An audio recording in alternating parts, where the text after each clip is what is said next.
안녕하세요. 저는 혼자서 외동딸을 키워온 엄마입니다. 혼자 딸을 키운다고 20년을 마음 편히 살지 못했어요.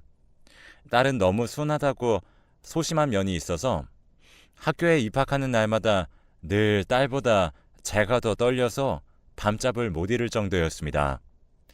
다행히 제가 걱정했던 게 무색할 만큼 잘 적응했지만요. 그런 딸은 단 한 번도 말썽을 피우지 않고 제 말이면 잘 따랐고 저에게는 어떤 비밀도 없이 모든 걸 털어놓는 사이였습니다. 그런데 5년 전 딸이 사실대로 털어놓지 않고 처음으로 저에게 숨겼던 일이 있었습니다. 바로 남자친구가 생긴 것이었죠. 처음 그 사실을 알게 된 것은 저녁에 슈퍼를 다녀오는 길에 친구와 놀고 온다던 딸이 웬 남자의 팔짱을 끼고 집 앞에 있는 것을 발견하였고 저는 너무 충격을 받았습니다.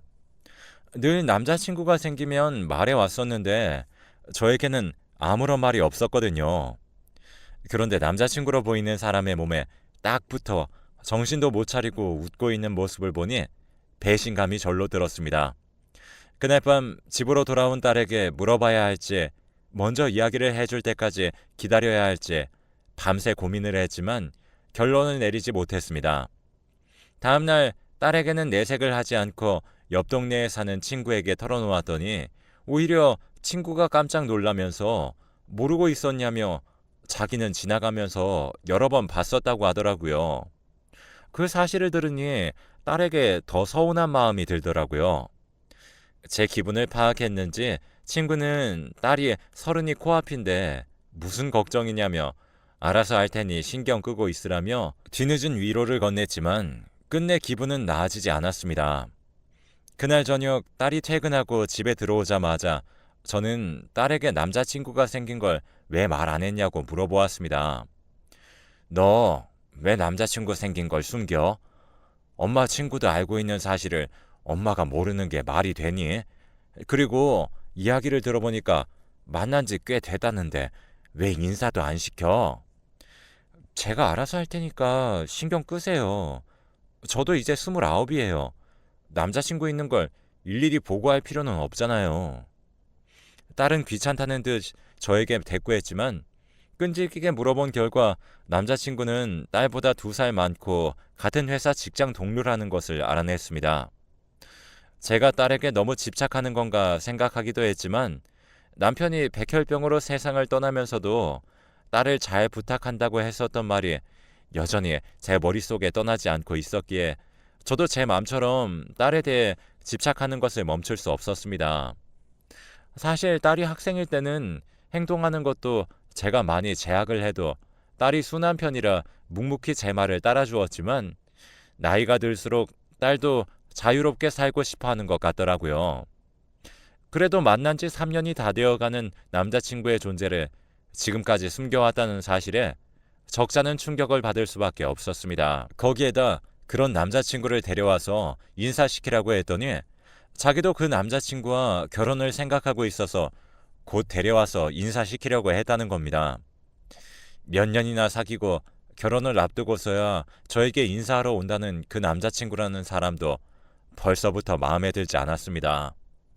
제가 입을 삐쭉 내밀며 어디 한번 데려와 보라고 했더니 딸은 제 생각을 읽어낸 건지 반대할 생각은 하지도 말라면서 반대를 한다고 하더라도 자기는 무조건 결혼할 거라고 하더라고요.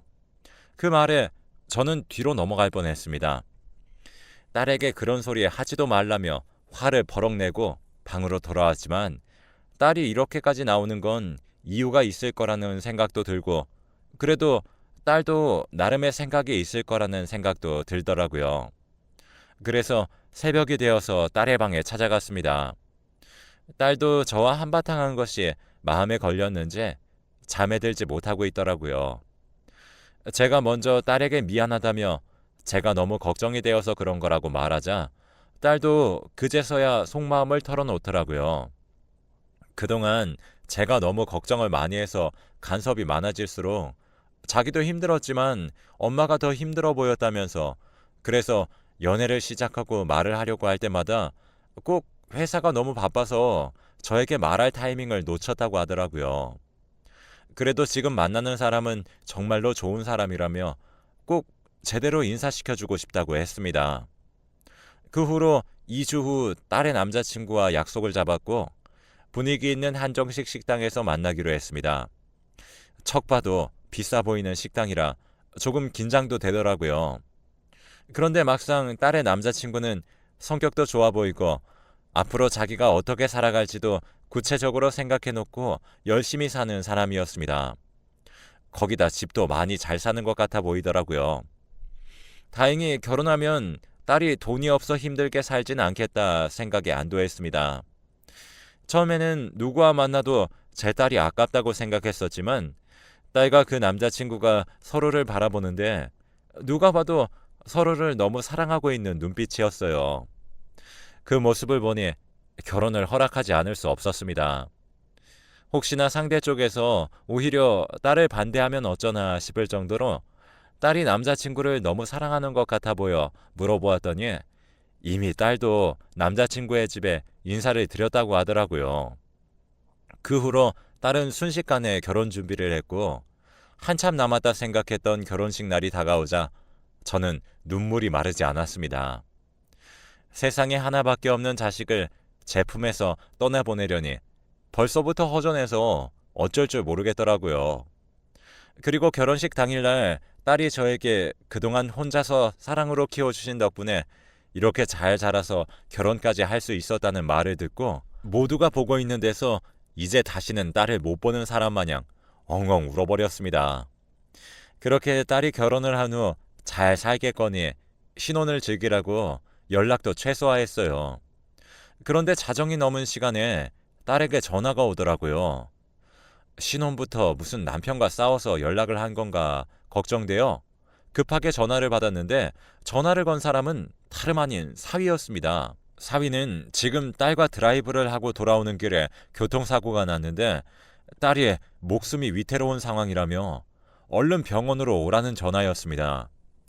그 소식에 저는 잠옷을 갈아입을 생각도 못하고 급하게 외투만 걸치고 슬리퍼를 신고 병원으로 달려갔습니다. 병원에 도착하니 사위는 심하게 다친 편은 아니었습니다. 다만 사위의 휴대폰을 딸이 들고 있었는데 딸이 다치면서 사위의 휴대폰도 박살이 나서 딸의 휴대폰으로 저에게 전화를 걸었다고 설명했습니다.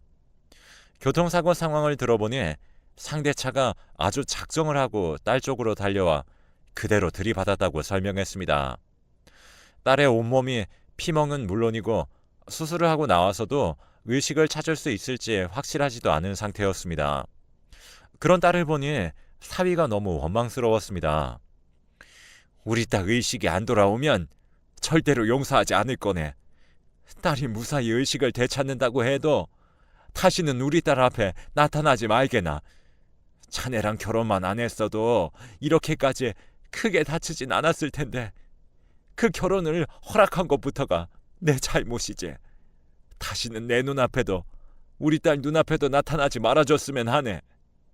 그러자 사위는 무릎을 꿇고 연신 죄송하다며 저에게 용서를 빌었지만 저는 이미 사위는 눈에 보이지 않았습니다. 얼마 남지도 않은 힘으로 사위를 병실 밖으로 밀어내고 다시는 얼씬도 말라고 호통을 쳤어요. 사위는 처음 몇 시간은 병실 앞을 서성거리는 듯 했지만 이내 지쳤는지 병실 앞에서 사라졌습니다. 그런데 문제는 그 다음 날이었습니다. 병실로 보험사 직원이 찾아왔는데 하는 말을 들어보니 사위와 딸의 보험 사기를 의심했습니다. 딸과 사위는 결혼한 지 일주일 만에 엄청나게 비싼 돈을 들여 생명보험에 가입을 했고 딸의 보험금 수령자는 당연하다는 듯이 사위였습니다. 그래서 아무래도 조사를 해봐야 할 것 같다며 협조해달라는 것이었습니다. 그 사실을 알고 나니 아무래도 사위가 일부러 딸을 다치게 하는 사고를 내고 보험금을 타먹으려는 속셈이라는 확신이 들었습니다. 저는 당장 사위에게 전화를 걸어 어디냐고 물어보았습니다. 그러자 사위는 자기가 직접 병원으로 오겠다고 했습니다. 저는 사위가 딸이 있는 병원의 근처에 있는 것만으로도 소름이 돋아서 다른 카페에서 만나자고 약속을 잡고 바로 만났습니다. 사위는 하루 사이에 엄청나게 수척해졌더라고요. 하지만 저는 사위의 몸은 신경 쓸 바가 아니었습니다. 결혼하자마자 딸이랑 비싼 생명보험을 들었다는데 무슨 다른 의도가 있어서 그런 거 아닌가? 거짓말할 생각하지 말고 모든 걸 털어놓고 순순히 자백하는 게 좋을 거야. 내가 어떻게 해서든 밝혀낼 거니까. 장모님, 무슨 소리 하시는 겁니까? 보험은 지은이가 어렸을 적에 자기 아버지가 일찍 돌아가셔서 그 이후로 너무 힘들었었다는 이야기를 하면서 먼저 이야기를 꺼냈어요. 제가 먼저 이야기를 꺼낸 게 아니에요. 하지만 사위의 말을 믿을 수가 없었습니다. 저는 그 길로 사위를 잡기 위해 경찰에 신고를 했습니다. 그날 이후 사위는 경찰 조사를 받았고 저는 사위가 병실 근처에도 오지 못하게 막아놓았습니다. 그렇게 3달쯤 지나서도 딸은 깨어나지 못하고 있었어요. 딸은 누워만 있다 보니 팔다리가 너무 얇아져서 뼈밖에 남지 않았는데 이상하게 배는 볼록하니 불러있는 것이 아무래도 이상해서 검사를 해보니 딸이 임신을 한 지 4개월이 지났다고 하는 겁니다. 딸이 그렇게 크게 사고가 났는데도 임신을 유지하고 있다는 것을 믿을 수가 없었어요. 의사 선생님께서도 기적에 가까운 일이라며 일단은 혼수 상태이니 출산을 하기 전에 의식을 찾는 것이 가장 좋다고는 하셨지만 그때까지 아이가 뱃속에서 잘 자랄지도 미지수였습니다. 의사 선생님과 거듭된 협의 끝에 8개월이 되어도 딸이 의식을 찾지 못하면 차라리 먼저 제왕절개를 통해서 아이를 먼저 꺼내고 딸을 지켜보는 것이 딸에게도 아이에게도 좋을 것이라는 결론이 내려졌어요. 하지만 저는 아이를 잘 낳는 것 말고도 고민이 있었습니다. 이제 딸이 깨어난다고 해도 남편도 없이 혼자 키워야 할 텐데 과연 아이를 낳는 게 딸을 위한 결정이 맞는 걸까라는 걱정이 앞섰습니다. 하지만 그래도 이미 찾아온 아이고 그 힘든 상황에서도 버텨낸 아이를 지워버릴 수도 없어서 딸이 의식을 찾지 못한 채로 태어난다면 차라리 아이를 입양 보내야겠다는 생각을 했어요. 그 후로 몇 달이 지나도록 딸은 깨어날 기미를 보이지 않았고 결국에는 아이의 제왕절개 수술 날짜를 잡았습니다. 그리고 아이가 태어났는데 생각보다 건강해서 모든 의료진들이 다행이라며 저를 축하해 주더라고요. 아이의 얼굴을 보면 마음이 약해질까 보러 가지 않겠다고 몇 번을 다짐했지만 결국엔 핏줄이라고 손주를 보고 싶어서 2번 정도 찾아가서 아이의 얼굴을 보았습니다. 갓 태어나 울며 보채기도 바쁠 텐데 이상하게 손녀는 저만 보면 방긋방긋 웃더라고요. 그 모습에 아이의 입양을 주저하게 되었습니다. 그런데 사위와 사돈은 저희 딸이 아이를 낳았다는 것은 또 어떻게 알았는지 불이 나게 전화를 하며 아이는 어떠냐부터 해서 딸은 다시 의식을 찾을 기미는 보이지 않는지 물어보았습니다. 저는 올라오는 욕을 참아내며 그쪽들 손주가 아니라 우리 딸의 아이니까 딸과 손녀 근처에는 얼씬도 하지 말라고 전화를 뚝 끊었습니다. 그런데 그날 이후로 이상하게 딸의 병실에 누군가 들락거리는 것 같았어요. 아무래도 사위가 딸을 보기 위해 제가 없을 때 몰래 들어오는 것 같아 사위에게도 다시는 얼씬하지 말라고 하지 않았냐며 화를 냈습니다. 그러자 사위는 자기는 억울하다며 자기가 죄인인 걸 스스로도 잘 알고 있으니 보고 싶어도 병실에 들어오지 못하고 있었다고 하는 겁니다. 그리고 생명보험도 제 딸이 먼저 자기 아빠가 일찍 돌아가셔서 걱정을 하며 먼저 제안을 했다고 제발 자기 말을 믿어달라고 하더군요. 하지만 사위가 아니면 누가 병실을 들락거리겠어요. 거짓말하지 말라고 하고서는 더 이상 들을 가치도 없는 사위의 말은 듣지도 않고 전화를 끊었습니다. 그리고 병실로 올라갔습니다. 그런데 이상하게 병실 문이 잠겨 있었어요. 저는 놀라서 데스크 직원들에게 다급하게 말해서 함께 병실 문을 강제로 열었습니다. 그런데 그곳에는 웬 처음 보는 남자가 제 딸의 손을 꼭 붙잡고 잠들어 있었어요. 이게 무슨 일인가 싶어서 급하게 경찰을 불러 그 남자를 체포해 갔습니다. 너무 소름이 돋아 어디 이상한 사람이 혹시라도 의식도 없는 제 딸에게 허튼 짓을 하진 않았을까 걱정되어 딸의 몸을 구석구석 살펴보았지만 다행히 이상한 짓은 하지 않은 것 같았습니다. 그 후로 경찰에게 말을 들어보니 딸의 직장 선배였는데 자기가 아끼는 후배가 1년 가까이 의식을 찾지 못한다는 것이 너무 안타까워 손을 붙잡고 기도를 하다가 잠이 들었다고 하더라고요. 그래서 경찰도 신원을 확인해보고 바로 훈방 처리했다고 합니다.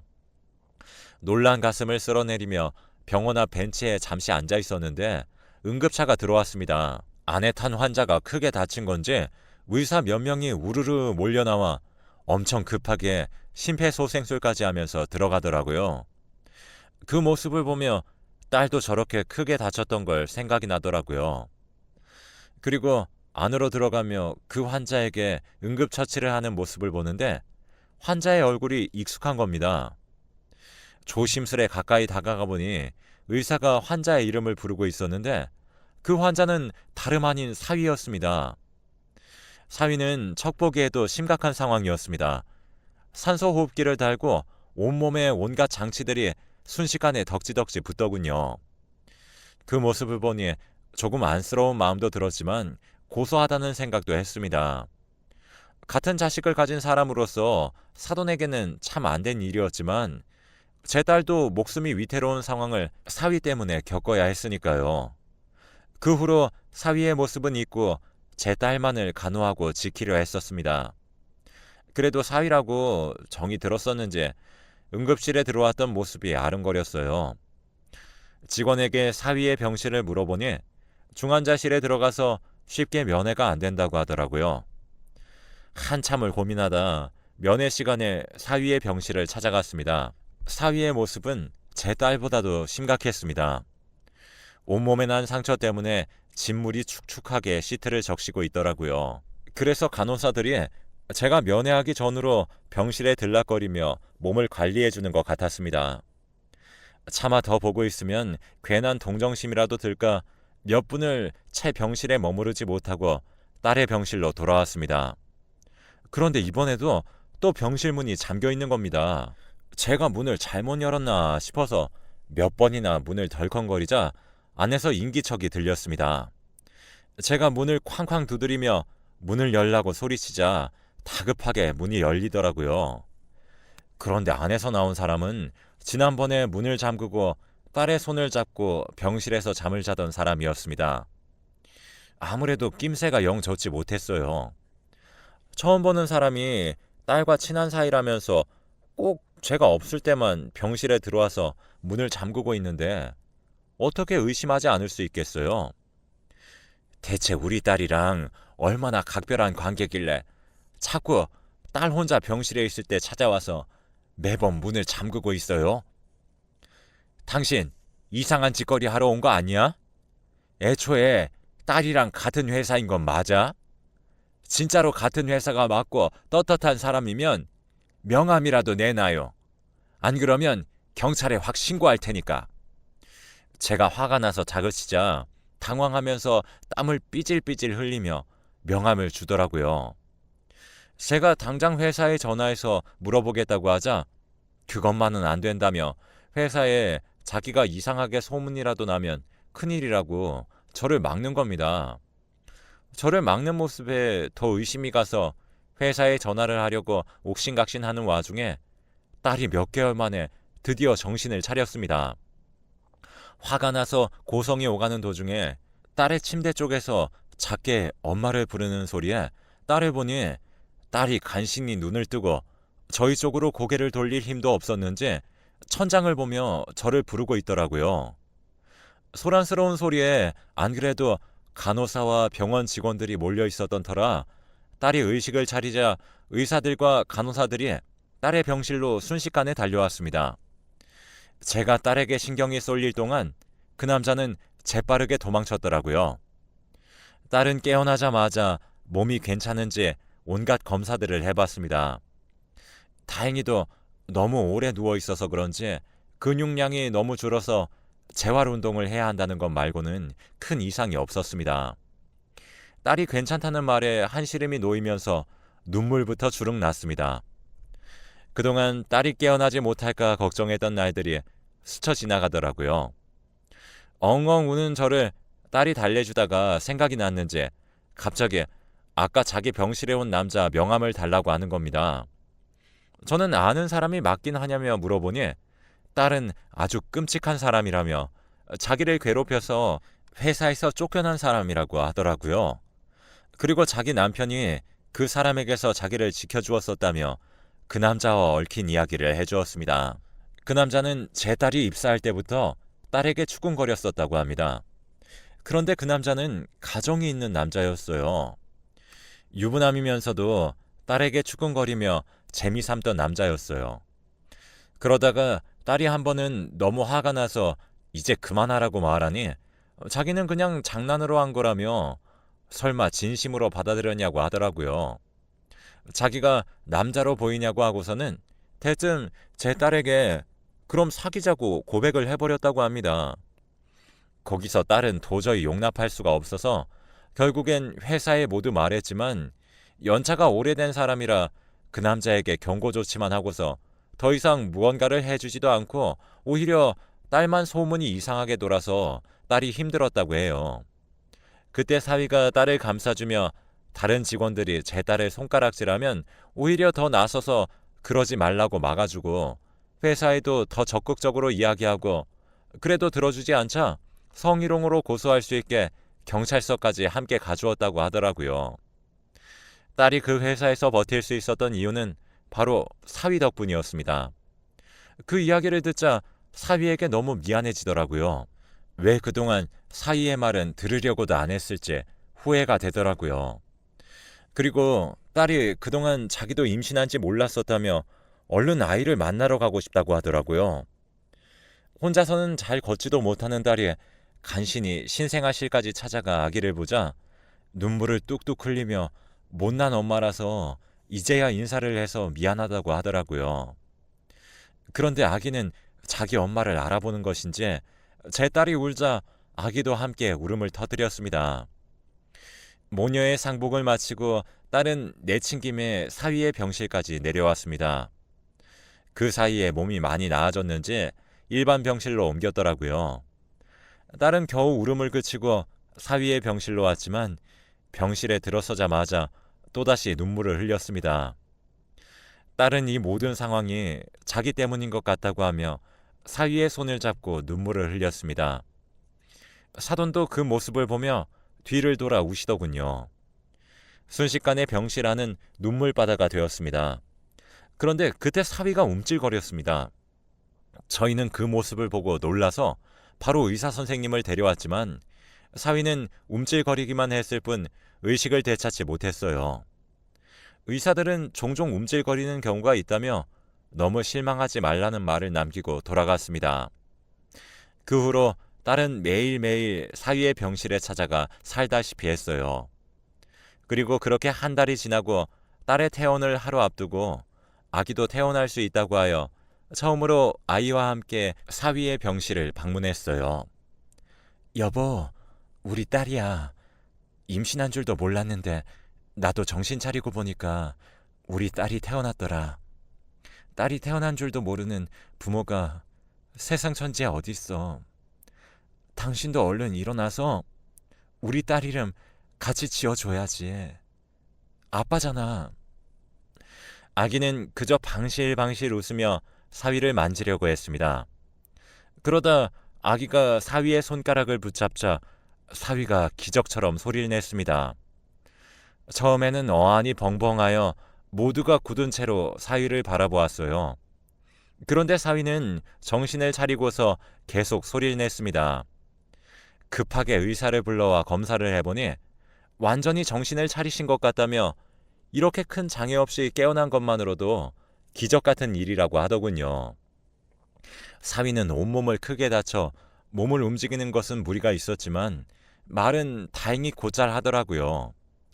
그런데 사위는 정신을 차리자마자 할 말이 있다면서 경찰을 불러달라고 했습니다. 저희가 무슨 일이냐고 묻자 경찰이 오면 한 번에 이야기하겠다고 하더라고요. 그리고 경찰이 오자 사위가 꺼낸 말은 충격적이었습니다. 사위와 딸이 모두 크게 다친 것은 모두 딸을 괴롭히던 그 상사 때문이었습니다. 딸 때문에 회사 윗선에 찍혀서 눈치 보던 와중에 사위까지 가세해서 자기를 옥죄이자 결국에는 회사를 그만뒀었는데 그 후로 딸을 스토킹도 했었다고 하더라고요. 그 후로 딸과 사이가 결혼했다는 소식을 들은 그 남자는 딸을 다시 스토킹하며 딸과 사이가 탄 차를 일부러 들이받았다는 겁니다. 그 사실을 사이가 알고 그 남자를 찾아가 따져 묻자 아주 뻔뻔하게 나오는 모습에 경찰에 신고를 할 거라고 하고 차에 타서 경찰서로 가는 도중에 그 남자가 사위가 탄 차를 또다시 크게 들이받아서 사위도 다친 것이었습니다. 그 이야기를 들은 경찰은 바로 그 남자를 수배하여 체포했습니다. 끝까지 자기 죄를 인정하지 않다가 결국에 주변 차들의 블랙박스 영상을 증거로 모든 죄가 드러났고 결국에 징역 15년형을 받고 교도소에 들어갔습니다. 그 이후로 사위도 다행히 조금씩 재활치료를 하며 이제는 일상생활에는 아무런 문제가 없을 정도로 딸과 손녀와 함께 오손도손 잘 살고 있어요. 정말 운이 없는 사고를 당했었지만 그 안에서 기적처럼 살아나 행복하게 살고 있는 딸과 사이의 가족을 보면 참 하늘에 감사하네요. 모두 무사해서 천만다행이에요. 앞으로도 저희 가족이 행복하게 살아갈 수 있도록 모두 응원해 주셨으면 좋겠네요.